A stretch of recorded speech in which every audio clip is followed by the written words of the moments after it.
महाभारत की कथा के अनुसार ऋषि कश्यप ने दक्ष प्रजापति की 17 पुत्रियों से विवाह किया था, जिसमें से एक का नाम कद्रु था, जिसकी कोख से 1000 शक्तिशाली नागों का जन्म हुआ। उन नागों में सबसे बड़े थे शेषनाग। महर्षि कश्यप की एक और पत्नी थी जिनका नाम विंता था। एक बार विंता और कद्रु घूम रहे थे, तभी उन्हें एक घोड़ा दिखाई दिया।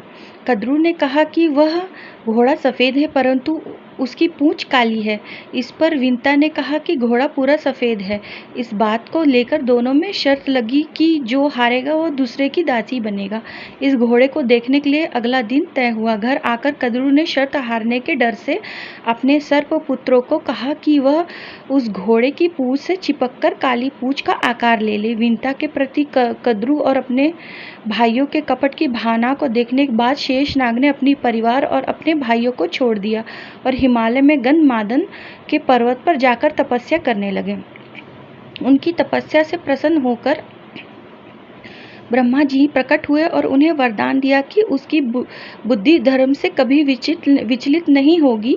साथ ही ब्रह्मा जी ने शेषनाग को यह भी कहा कि यह पृथ्वी, पहाड़ और नदियों के कारण हमेशा हिलती रहती है, तो वह उसे अपने फन पर धारण कर लें। तभी से शेषनाग ने पृथ्वी को अपने फन पर धारण किया हुआ है। महाभारत के इस कथा के अतिरिक्त श्री रामचरितमानस, यथार्थ गीता और भागवत पुराण तीनों में इस बारे में बताया गया है।